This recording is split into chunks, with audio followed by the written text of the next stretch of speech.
బాగా చదువుకో. నాన్న నీకు కష్టపెట్టకుండా నీ పనులు నువ్వే చూసుకో. మనకి అలవాటు లేని దేశం. స్కూల్, నేబర్స్ అన్నిటినీ నువ్వే మేనేజ్ చేసుకోవాలి. ఎవరు ఏం చెప్పినా అది కరెక్టా కాదని నాన్నని అడుగు. ఏ విషయం అయినా సరే నాన్న దగ్గర దాచుకో.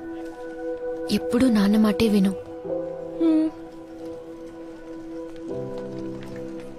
అమ్మా నాన్నలు నీ గురించి జాగ్రత్త తీసుకున్నట్టు ఇంకెవ్వరూ తీసుకోలేరు.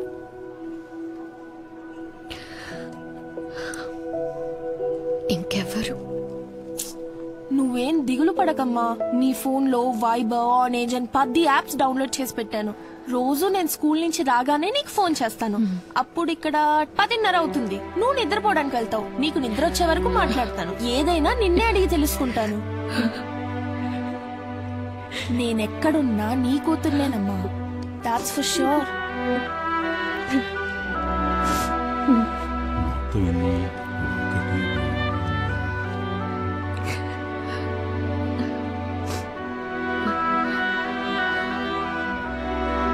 వెళ్ళి చేరకు ఫోన్ చేస్తా.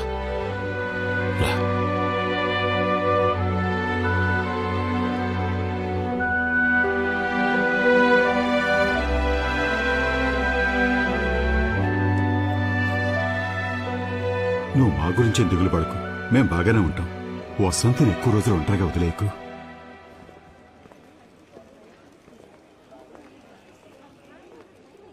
ఆ క్వశ్చన్ ఏంటో చెప్పమంటావా అమ్మా? వద్దు.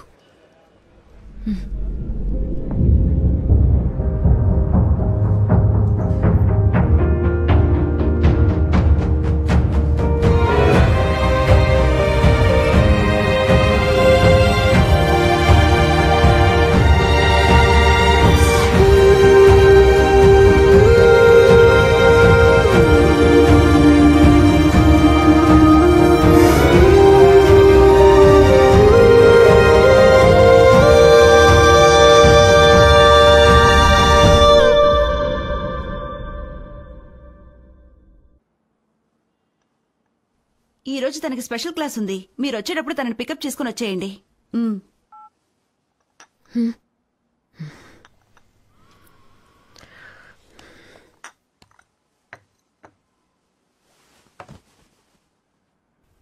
నేను ఐర్లాండ్కి వెళ్ళాలి. ఎట్టి పరిస్థితుల్లో నా కూతురు కోసం వెళ్ళాలి. నా భర్త కూతురు కోసం 14 ఏళ్ళు బతికేశాను. అందరూ ఫారెన్లో ఉన్నారని చెప్పుకుంటూ సరిపెట్టుకుని నేనిక్కడ ఒంటరిగా ఉండలేకపోతున్నాను గిరిజా. పెళ్లి చేసే వరకే అమ్మా నాన్నల బాధ్యత, బయట ఉన్నంత వరకే ఓ ఫ్రెండ్ బాధ్యత. కానీ వైఫ్ అలా కాదు. 10ంటికి లేచారు, పొద్దున్న టిఫిన్ కూడా చేయలేదు, 2ంటికి వచ్చి భోజనం చేస్తానని చెప్పెళ్లారని మొత్తంతో చెప్పేస్తుంది. Every wife is a witness to our husband. పూర్తి బాధ్యత తీసుకుని భర్తని సపోర్ట్ చేసే భార్యనవుదాం అనుకున్నాను. ఆయనకి నచ్చకపోయినా అమ్మని చెప్పుకోవడానికి మృదు సిగ్గుపడుతోంది. తన వైఫ్ అని చెప్పుకోవడానికి ఆయన అసహించుకుంటున్నారు. అసలు వాళ్ళకి నేనేంటో నాకే తెలియట్లేదు. అందరి సంతోషంలో నేను నా సంతోషాన్ని వెతుక్కున్నా. నా కూతురు నాలాగా ఉండకూడదట. తను ఇంకో వసంతి కాకూడదని తీసుకెళ్లిపోయారు.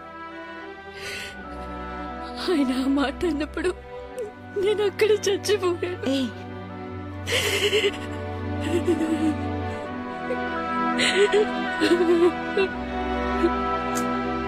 Vasanthi,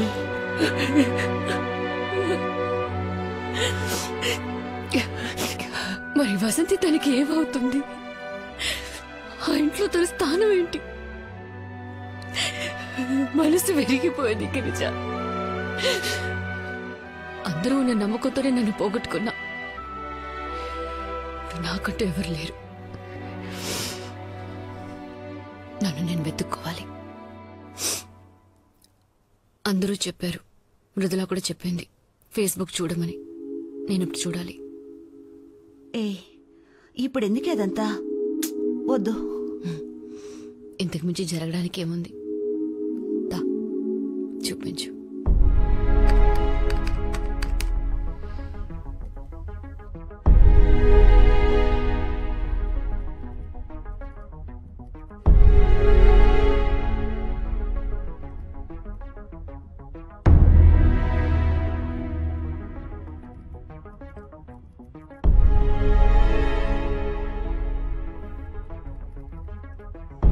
Vasanthi, are you a servant or a government servant? అయ్యో, నిజమైన పాద పూజ అంటే ఇదే. వెల్కమ్ తెలుగు నారి. వసంతి, ప్రెసిడెంట్ ని టీవీలో చూపిస్తున్నారు, స్విచ్ ఆఫ్ చేయి. మన ఊళ్ళో 1 కోటి మంది తాగి స్టడీగా ఉన్నారు. నువ్వెందుకు కళ్ళు తిరిగి పడ్డావు Vasanthi? Is this Vasanthi 1998 economics patch? I don't think so. It can't be our Vasanthi.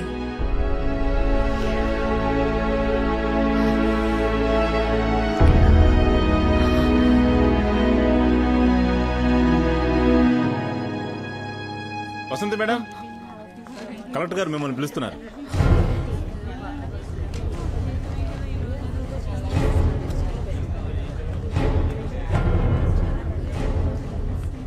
నిమిషాల ముందే కలెక్టర్ గారు వచ్చారు. లోన్ ఎవరో లేడీ ఆఫీసర్ ఉన్నారు. ఇంతకు ముందు ఎప్పుడు మన డిపార్ట్మెంట్ లో చూడలేదు. ఎంక్వైరీ అయి ఉంటుంది, లేకపోతే ఎలా కళ్ళు తిరిగి పడిందో చూపించమంటారేమో. వచ్చింది కలెక్టర్ గారు, విన్నారంటే బాగోదు.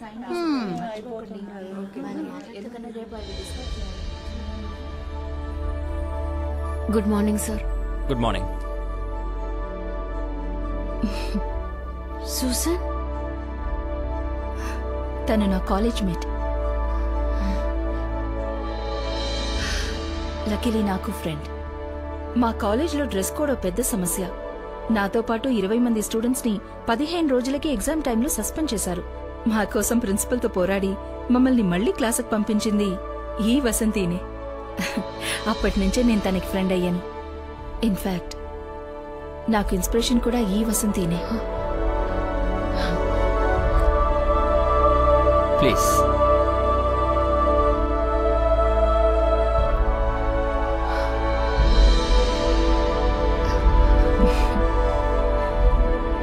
థ్యాంక్స్ రాజశేఖర్. తనతో మాట్లాడడానికి 14 ఏళ్ల కథ ఉంది.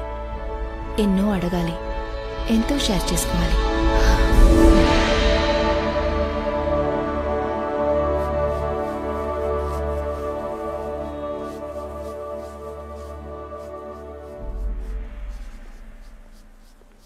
ఎవరది?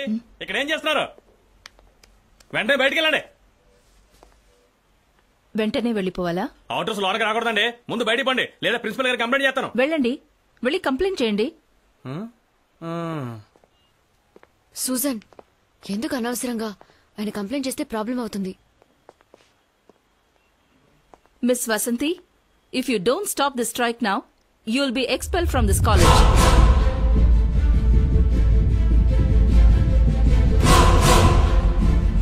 పోరాడదాం, పోరాడదాం. మా బట్టలు మా హక్కు, మా బట్టలు మా హక్కు. You can expel me sir, but I have a question. మన కాలేజ్ లో ఎవరు సభ్యత లేకుండా డ్రెస్ చేసుకోను లేదు, అసభ్యంగా హర్ట్ అయ్యేలా కమెంట్ చేయను లేదు. మేము అన్నిటినీ స్పోర్టివ్ గానే తీసుకుంటాం. ఇక చూసే విధానం అంటారా? ఇంట్లో అక్కకో చెల్లికో అమ్మకో పొరపాటున పవిట జారినప్పుడు, లేక డ్రెస్ ట్రాన్స్పరెంట్ గా ఉన్నప్పుడు మగాళ్ళ ఫీలింగ్ ఏంటి సార్? ఇంట్లో ఉన్నట్టే బయట కూడా ఉండేలా మారాల్సింది వాళ్లే. వేసుకునే బట్టల వల్ల ఒకళ్ళ గౌరవం పెరగదు, ఉన్న పరువు పోదు. మేము ఈ డ్రెస్ కోడ్ ని అస్సలు ఒప్పుకోం సార్. ఆ వసంతి ఏమైంది? తెలీదు, వెతకాలి. జీవితం ఇంతేని సర్దుకుని సర్దుకుని చివరికి ఇరుక్కుపోయిన సూసన్. ఇలా మాట్లాడేది వసంతినా? ఈ కాలేజ్లో నీ పేరు చెప్పని స్టూడెంటే అప్పట్లో లేరు. నీ క్యాలిబర్లో సగం కూడా లేని నేను నిన్ను చూసి నీలాగే చదవాలి, నీలా మూవ్ అవ్వాలని నిన్నే ఇన్స్పిరేషన్ గా తీసుకుని ఇప్పుడు ఒక మల్టీనేషనల్ కార్పొరేషన్ లో చీఫ్ మార్కెటింగ్ ఆఫీసర్ గా ఉన్నాను. అసలేమైంది నీకు? నేనెలా కుటుంబం పిల్లలు అని ఉండిపోయానని ఆ యూజువల్ క్లీషీస్ మాత్రం నాతో చెప్పొద్దు. ఉన్న భోజనాన్ని అందరికీ పంచిపెట్టి అర్ధాకలితో పడుకునే అమ్మలందరినీ ఓల్డేజ్ హోమ్స్ కి తీసుకెళ్లి వదిలేసే సెల్ఫిష్ సమాజంలో జీవిస్తున్నాం. ఒక అమ్మ ఏం చెయ్యొచ్చని కొన్నున్నాయి. చెయ్యకూడనివి ఎన్నో ఉన్నాయి. అందరికీ నచ్చిన ఆ కొన్నింటిని మనం చెయ్యొచ్చు, కానీ మనకి నచ్చిన ఎన్నింటిలో మాత్రం మనం చేయకూడదు. అంతే కదా? సింపుల్ ఒక అమ్మాయి జీవితం. మనం అందరికీ సమాధానంగా ఉన్నందువల్ల వాళ్ళు ప్రశ్నగా ఉన్నారు. మనం ప్రశ్నగా మారితే ఎవరి దగ్గర సమాధానం ఉండదు. నువ్వు ఎవరికీ తెలియని వసంతిలా ఉన్నా పర్వాలేదు, కానీ అందరూ ఎగతాళి చేసే వసంతిలా ఎలా మారావు? జీవించడం కంటే ఆత్మగౌరవంతో జీవించడం ముఖ్యం కదా. డైలీ ఆఫీస్కు వెళ్లి అటెండెన్స్ రిజిస్టర్లో సైన్ చేసే వసంతిలా మాత్రం దయచేసి ఉండిపోకు. అందరి కోసం జీవించడం ఒక అమ్మాయి సహజ గుణం, కానీ నీకోసం కొంత టైం అలాట్ చేయి. నీకంటూ ఒక ఐడెంటిటీ కావాలి. Only then will the world begin to change for you. నువ్వు కనుమరుగైపోతే నీకు ముందు నీ కలలు కనుమరుగైపోతాయి. నువ్వది కాదు. Your dream is your signature. నీ వల్ల అవుతుంది, ష్యూర్గా అవుతుంది.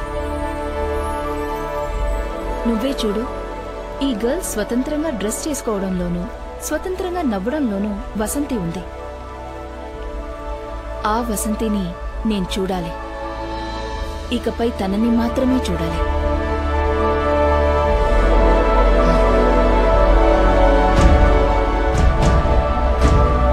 Good morning. మార్నింగ్ మేడం, ఉదయం చూశాను, చాలా బాగుంది, అదరగొట్టేశారు. Thank you madam. ఏంటే సడన్ గా నిన్నందరూ పొగిడేస్తున్నారు? కారణం ఉంది, చెప్తాను. మేడం, మా అబ్బాయే చూపించాడు, నాకు చాలా గర్వంగా ఉంది. Thank you. రండి, ఫేస్బుక్ లో చూపిస్తాను.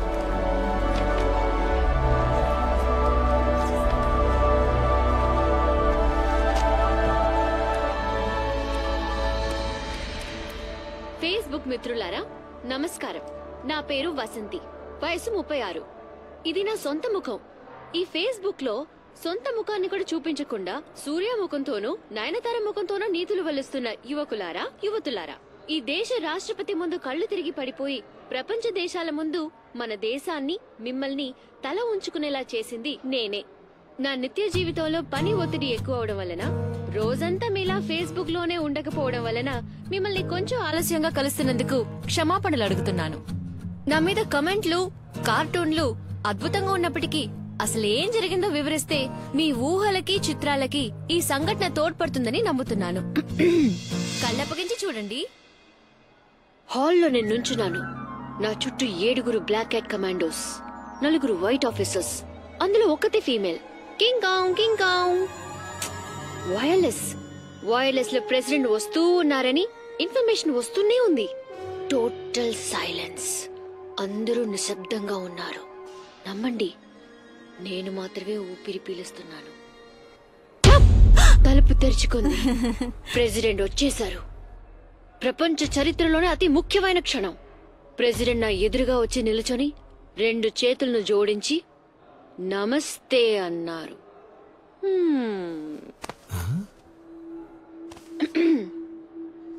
సమయాన్ని మొత్తం ఫేస్బుక్ కి కేటాయించి ప్రేమని, బెడ్రూమ్ ని, తమ జీవితాల్ని ఏ దాపరికమూ లేకుండా సహృదయంతో అందరికీ చూపించుకుని సమాజానికి సేవ చేస్తున్న మిత్రులారా, కళ్ళు తిరగడం నాకేం కొత్త కాదు. మొదటిసారి ఒకరిని చూసి కళ్ళు తిరిగాయి, భార్యనయ్యాను. రెండోసారి కళ్ళు తిరిగాయి, తల్లయ్యాను. ఇప్పుడు ప్రెసిడెంట్ ముందు కళ్ళు తిరిగి పడి మీ అందరికీ సోదరునయ్యాను. కళ్ళు తిరగడం నా హోదానెప్పుడూ పెంచింది. చెయ్యాల్సింది ఇంకా చాలా ఉంది. మిత్రులారా, వెయిట్ అండ్ సీ.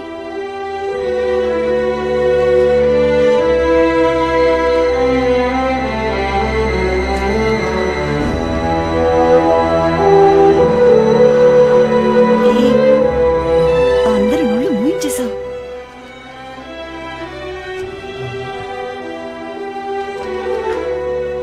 ఇంకో నోరు ముగించాలి.